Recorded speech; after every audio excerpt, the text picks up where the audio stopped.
Let's be brutally honest right now. That's a big question. I'm looking for someone who doesn't want to go to base camp, but they want to go to the very top. Whether it's here, India, New York. Civilization was born at happy hour. That's what wins. That's what stands out. That's what people are interested in. That's what I want to know. The Hospopreneurs podcast with James Henderson.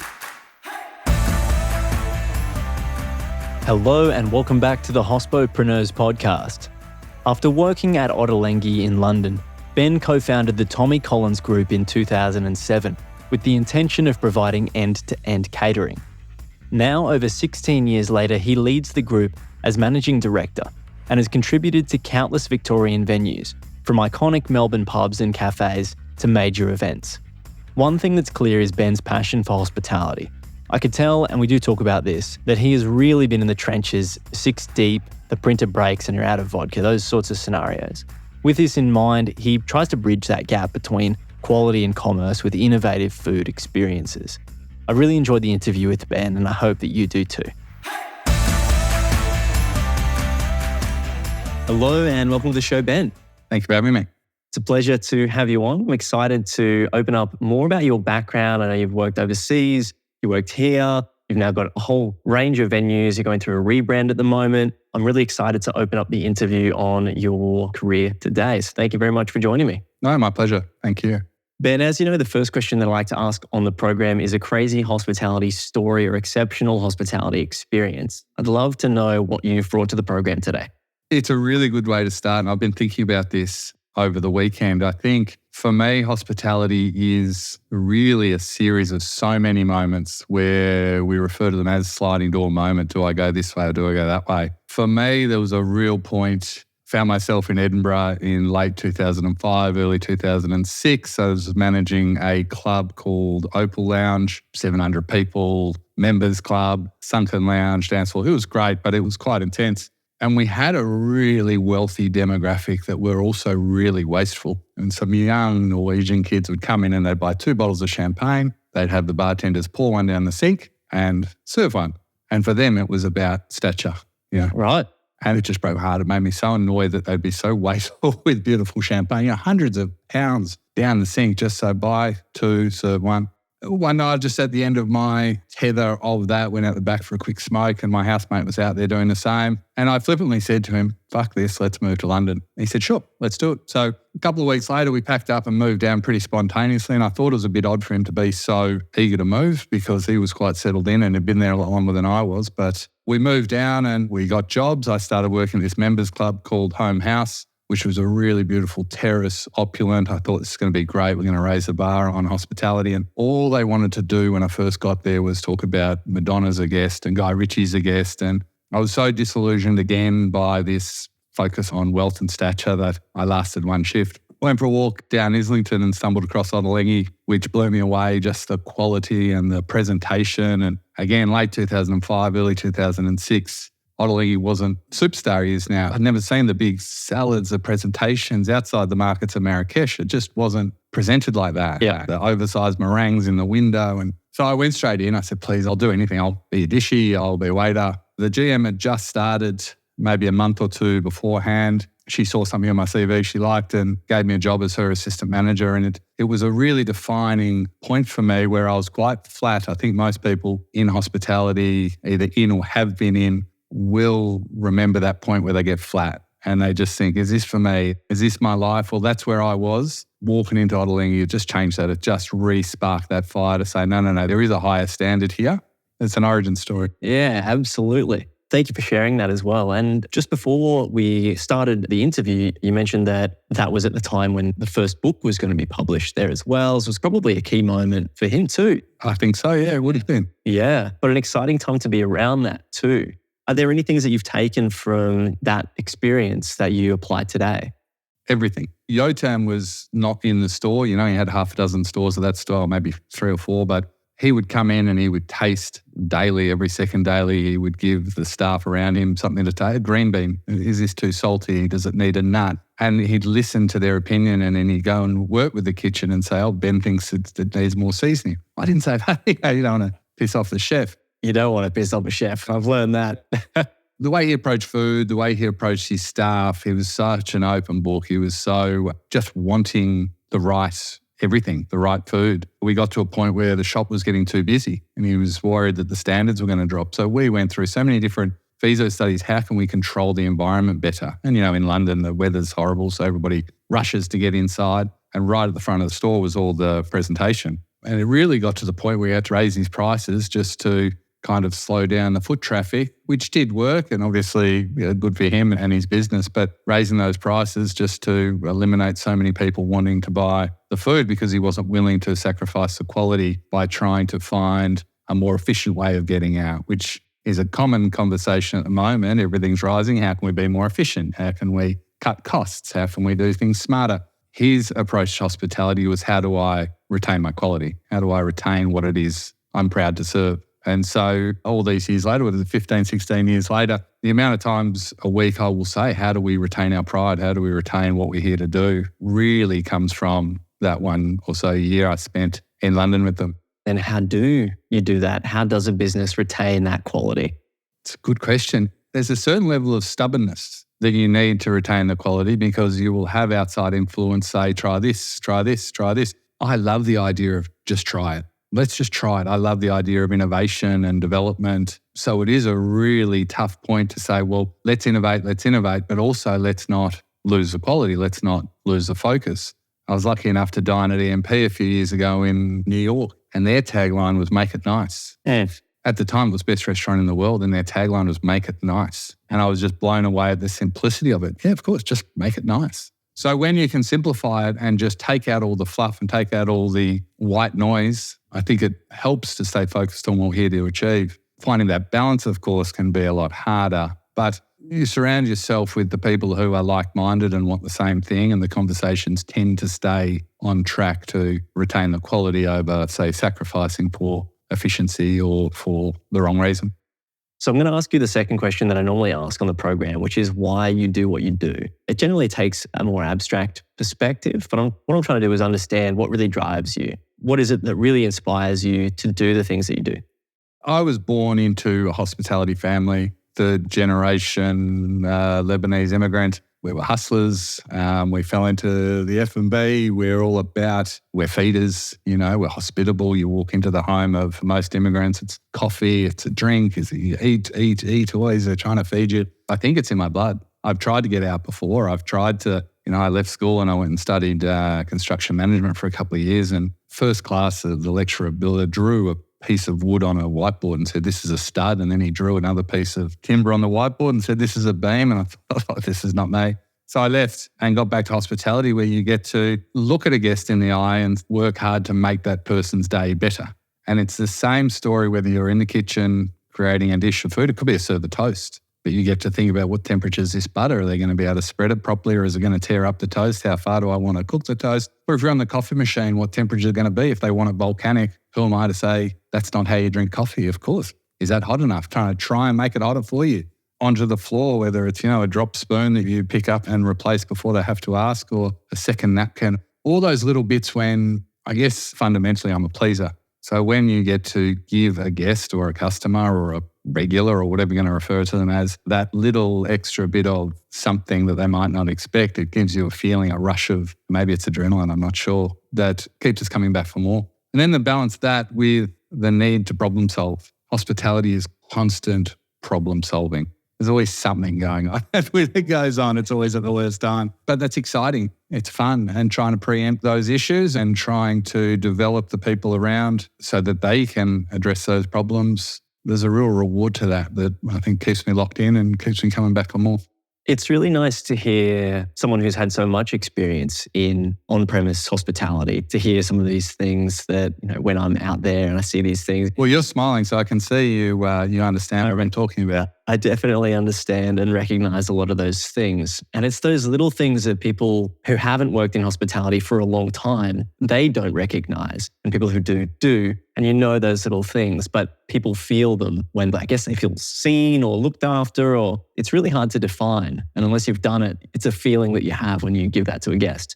In the delivery of those things that you actually then give to the guests, what makes it ultimately exceptional? What is it that really defines an exceptional experience for a guest? I think that can be anything. And I think that depends on the person you're serving. It might be a smile. One of my business partners in particular, Simon, he's heavily into the floor and into service. He lives for it. And when punters would come in through COVID and say, thank you for staying open, he would grow a foot. I'm contributing. And it's such a nice feeling that you think, what more do you need than that? And that's exceptional service in that instance. And then there's the EMP, which is the silver service and And then, we went to, I remember so clearly, we went to Flower Drum when we were about 18, 19, me and half a dozen mates, well before we could afford it. One of the boys was left-handed and kept picking up his glass left-handed. One of the waiters obviously picked it up, moved his soup spoon across to the left. And when the soup course came down, he reached to the right as he ordinarily would, only to find the soup spoons on his left, and was blown away, and it made his night. He still talks about it today. I remember when I flight and they picked that I was left-handed and moved. That service to him because he was just so blown away that someone's paying that attention to him, and their action was to move the spoon so that he wouldn't have to reach for it. And I think that's a nice thing about the industry we are in. Maybe it's a little bit of a hubris, but there are so many opportunities to deliver exceptional service that the game is really about picking what that service needs to be for you versus for me versus for the next person. Ben, I'd love to know what you're learning about or exploring at the moment. I do keep this question very broad because I like to see where the guest goes with it.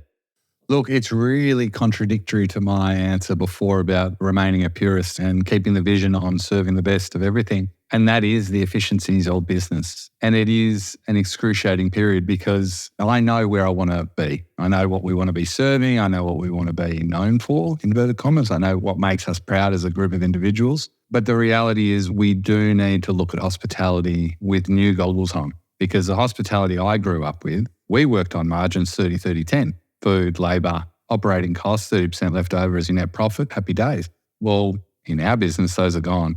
And if there are other hospitals out there still doing those sort of numbers and happy days and come and teach me the formula. Yeah, labour's gone up, cost of food and bev and all things gone up, power, everything's going up. We all know that. That's not new. You can't blink without hearing that, which is a bit of a downer. But trying to find ways to retain a margin, because it is business. At the end of the day, all the love of service and the love of food and the love of hospitality doesn't mean anything if we're not sustainable. And not just sourcing from sustainable suppliers, but sustainable we will be here in years to come because we're not going broke. What we're learning at the moment is the importance and the integration of a stronger BMS, a stronger business management system that will allow us to retain what we refer to as that non-verbal communication. How can we invest in technology to say, okay, the boring bits happen, they just happen more automated. So it allows us more time to be with the guests. And by us, I mean our managers and our 2ICs and our baristas and floor staff.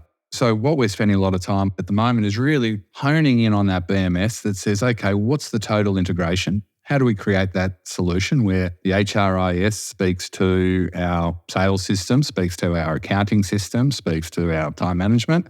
And how do we capture that information, give it back to the managers in real time so that they can see where they stand on a roster against a budget? And how do we convert the budget to a forecast and again put that information into the hands of the people that need it as quick as we possibly can so that they don't need that half day in the office for their admin day, or they don't need that full day in the office for the admin day.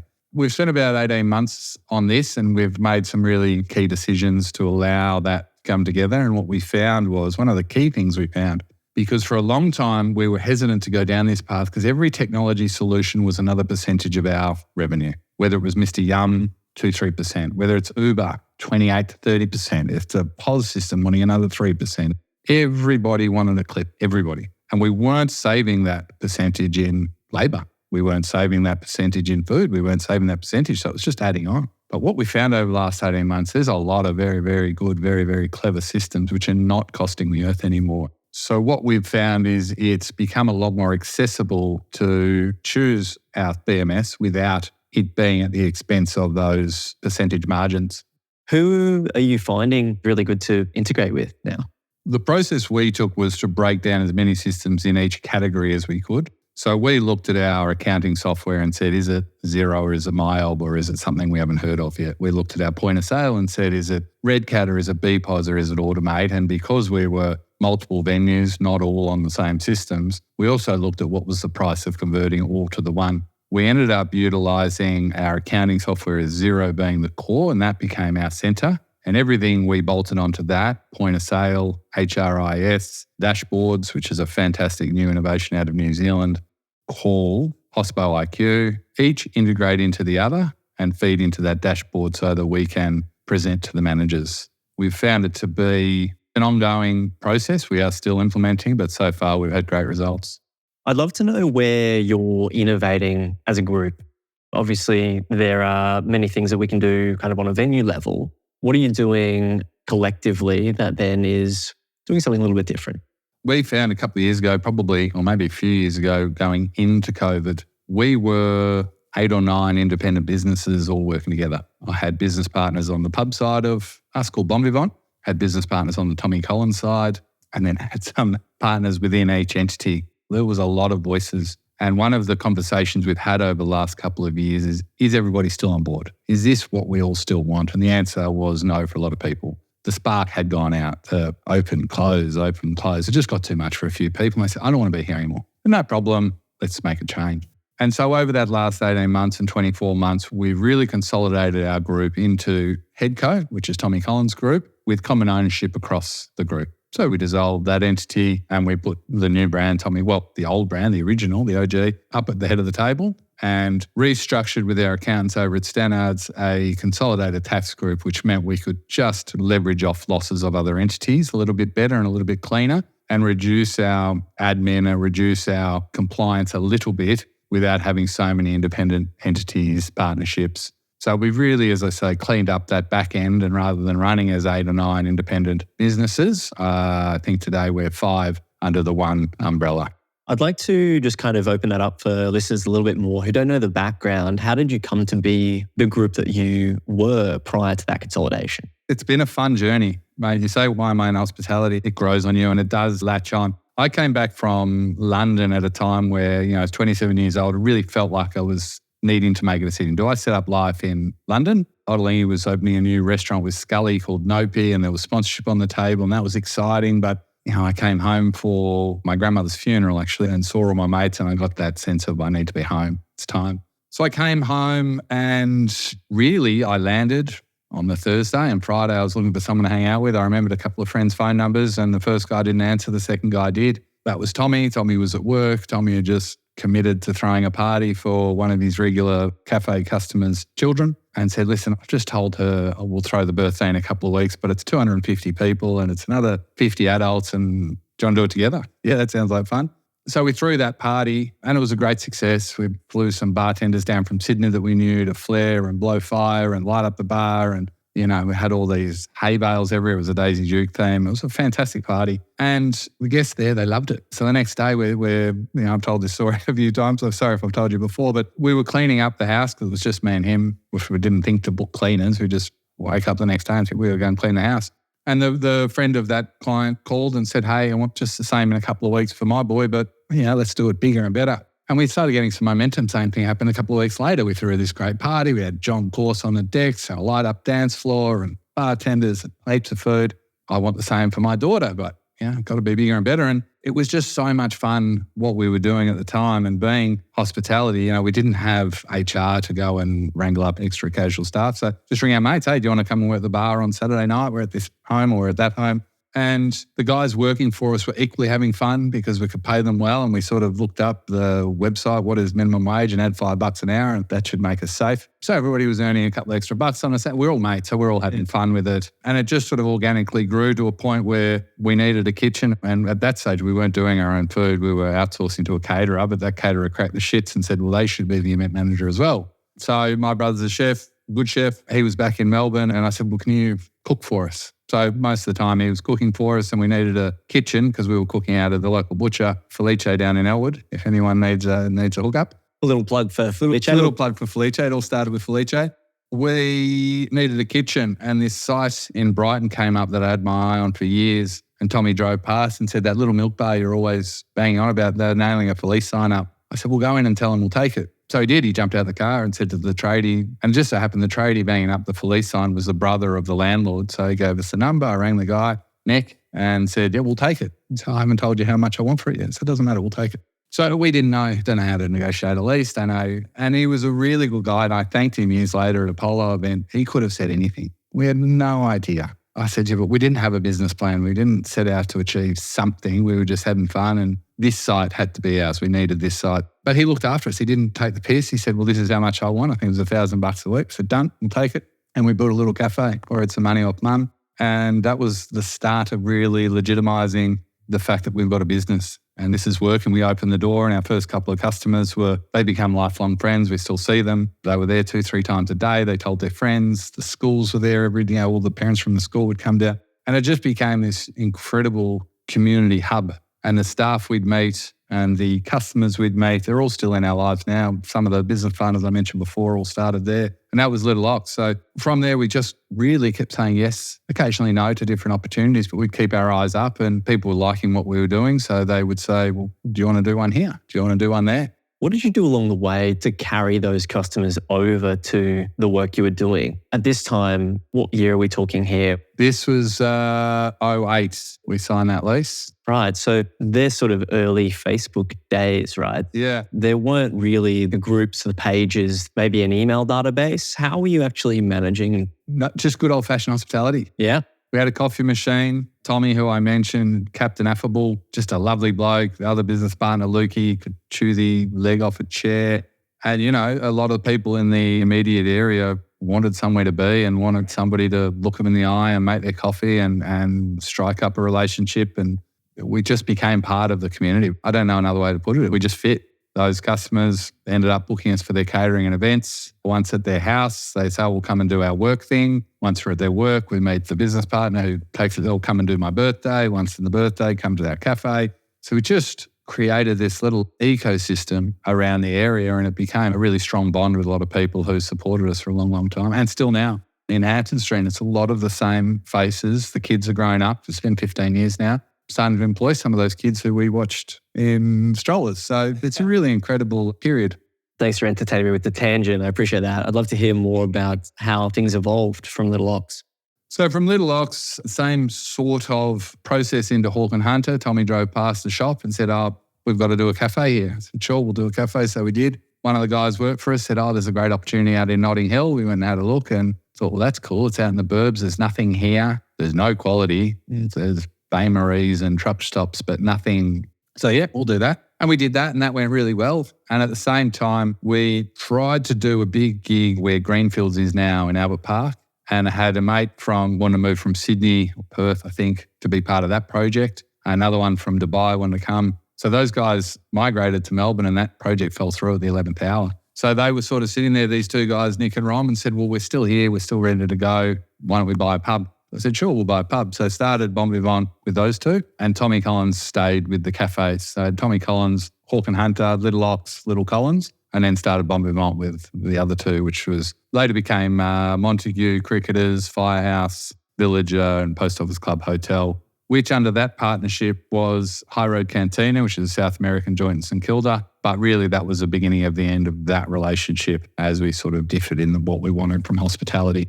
So we absorbed that into Tommy Collins, relaunched last October as Post Office Club Hotel. And on little more than a handshake, Nick took Firehouse out in Ringwood and Tommy Collins retained a Villager up at Mount Buller and Post Office Club Hotel. Do you have any advice for operators out there who are operating in the way that people do in hospitality? It is very much handshake oriented. Do you have anything for people to learn from your lessons? I'm sure I do, but my advice is to make sure it works for you. If you're going to work your business on handshakes, then make sure you're working with people that will honour a handshake. And that's probably going to be the hardest thing you'll ever have to do because everybody's happy on the way in. But when it doesn't work and there's no exit strategy and somebody wants out, it's only the right character that's going to sit down with you, look you in the eye and say, hey, this is not working. And I've been really lucky that I've had that conversation half a dozen times. This is not working. No problem. What do you want to do? I'm going to go over there now. Okay, shall we do it like this? Yeah, that seems fair and reasonable. Let's do it like that. I've been burnt once. It happens. The question on innovation usually triggers another question about creativity. So I'm really interested in understanding how you come up with new ideas, how you then entertain them, and then how you execute them. We try and keep that process as simple as possible. So we start with a couple of really key topics for us. Nostalgia and familiarity are really important for us. When we're talking about food, service, it's got to be familiar. We talk about community. It's got to be engaging the people around us. They've got to want what we're offering. And if what we want to offer is probably not what the market wants, then don't offer it. There's no point saying, hey, take this if they don't want it. And then we look to sustainability. We try and keep those three topics relevant when we're discussing what's coming next. You could come and say, hey, let's do this new canapé. And I say, okay, well, what's the nostalgia? What does this remind me of? Why do I eat this piece of food and go, oh, does it take me somewhere? Does it remind me of something? Does it give me a warm, fuzzy feeling? And if it does, why? We don't always have to answer the question with a specific answer, but we always have to ask the question, why? What is it to us that this item, is it in a breakfast menu, a restaurant, doesn't matter. The nostalgia of the community and the sustainability of those items are our safety blankets to creativity, because creativity can go off on any number of 100 tangents, and probably and mostly they're fantastic. There's nothing better than having a brainstorm session and suddenly you're hanging chandeliers from somewhere that it shouldn't be hung from, and you've got chairs on the roof, and okay, they're all great ideas. Not what we stand for though, so we'll just pop those to the side. Now, what do we love? What do we stand for? What do we want to put our name to? And it allows us to really open the floor to our team, to the greater team. So you tell us, what are we going to do? This is not just me telling you, hey, do this promotion now. It's, what do you want to do? Oh, I really love this. Okay, well, how does that speak to the sustainability of our business? The sourcing of produce, but also, is it going to reach its margins? Can that be an item that stays on our menu for a long, long time and feeds back into the operation? Is there a touch of nostalgia or familiarity? Is it a play on something you've seen or done? And is the community going to get behind it and actually want it at this time just because it was great years ago? Maybe it's not great now. Maybe we need to hold that idea for a bit longer and wait for that trend to come full circle when it might be appreciated a little bit more down the track. So really we try and keep, a bit like the EMP, make it nice. We try and keep the criteria consistent, quantifiable. It's either a yes or a no. Is it nostalgic? No. Is it sustainable? Yep. Is it community driven? Yep. Okay, that might make it onto the page. You mentioned some things that you want to be known for. Are these those same things, or is that something else? When we started out, I was 08, 09. Every time you pick up the Epicure, it was ex-Ecocina. Ex-Ecocina did this, ex-Ecocina did that. Now you pick up a publication, it's ex-Michelin star or whatever. It always felt like if we were that ex-Tommy Collins, that would be success for us. That doesn't speak to taking credit for somebody else's work. It speaks credit for engaging the right people and then giving them an opportunity to really shine and find their way. When we first sat down, you were talking about I've been in the trenches of hospitality, and the trenches of hospitality are so important because they build bonds that I don't know of building a bond like that in another industry. We had a chat before the interview about the trenches. Yeah, I don't know. Maybe in banking there is not the same. I don't think so. You're in the trenches, but in hospitality you are. Maybe it's 5 deep and you run out of ice or no more martini glasses. 7 orders at once. And that's right. And what we always loved about the early days was the people that came and worked with us wanted to be on that journey. They wanted to be in the trenches. Back in Edinburgh, what I loved so much about that, I went to the GM of the club I was running and said, hey, can we move some key people to a 4-day week?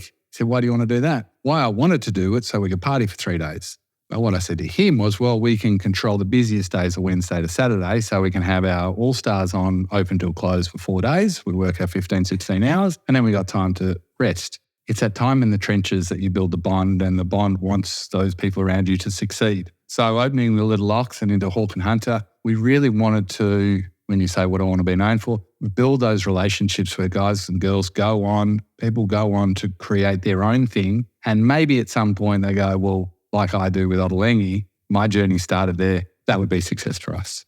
Ben, I'd love to know what adjacent industries, brands, businesses you look to for the growth and success of your business.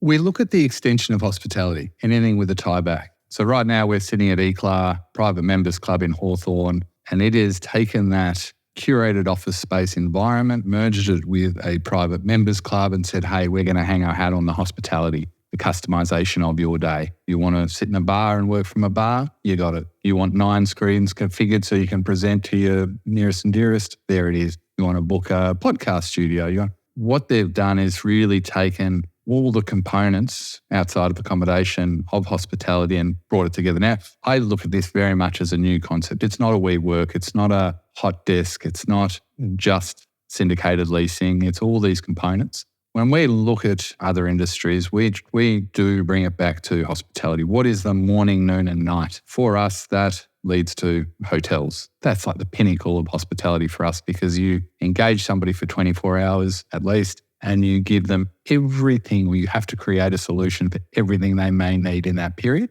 If I look at industries, I think it still dials back to the hospitality, which industries best utilise hospitality. I think it extends quite far. Any specific products or brands that you look to that are doing things that you're like, oh, I really like the way that they do this specific thing? Oh, I can't think of a specific thing off the top of my head. I think innovators are really important in anything we do. People that think outside the box and simplify something down to the core. And so there you go. And whenever you have that moment, oh, of course, it's so obvious.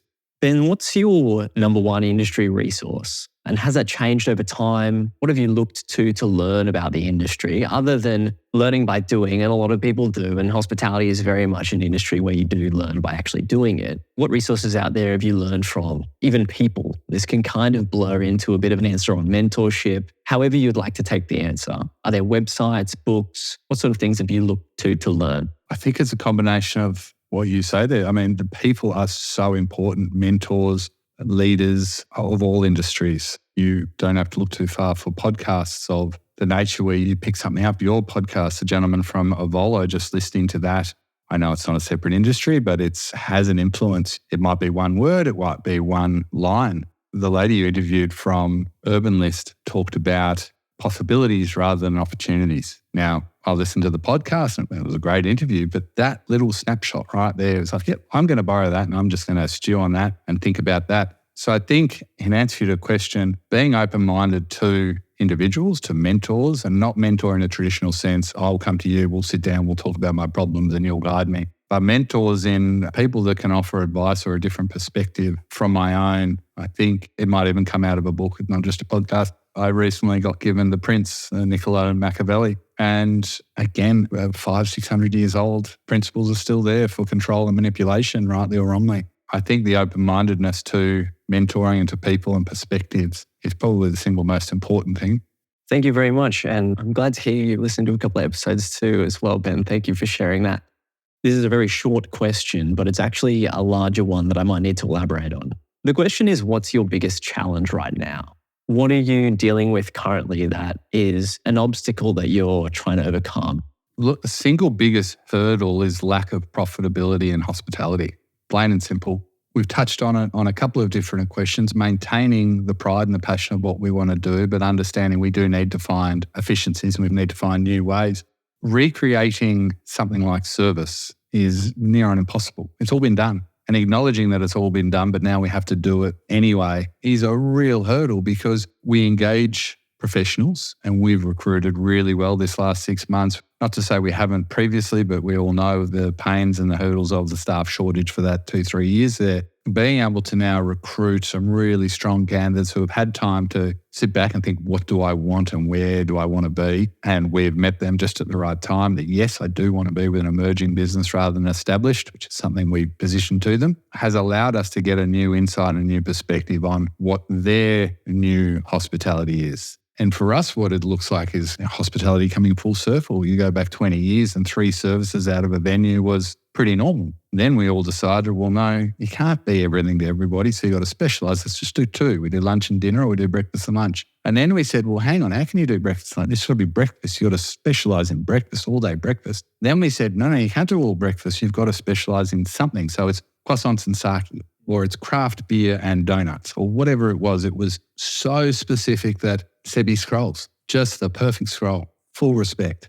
Our new version of hospitality is, well, maybe we've just gone too uber focused on an item and we need to go back to the principles of hospitality, which might just be, probably not in the city right now, but those 3 services, because we do still have those rents and we do still have those fixed costs, and fixed costs are fixed costs. So if we've got variable and fixed and the days maybe are gone where you can specialise so tight into an item because maybe our community was saying, well, I'm happy to go there in the morning for this and there in the midday for that and there in the afternoon for that and there in the night for that. They just want one experience. We need to look a little bit broader now and say, what is new hospitality? New hospitality is probably old hospitality. It's probably not recreate the wheel, just listen to the community again and have a look at what the data is telling us about average spends and spend per person and time of day spend, and compare that against those fixed costs to create another way of creating a sustainable profit. In hearing your answer there, Ben, it sounds like hospitality of the future isn't going to be too different to how it's been in the past. How does technology impact the delivery of that service? It impacts it greatly because it dictates whether we like it or know it or not, our habits.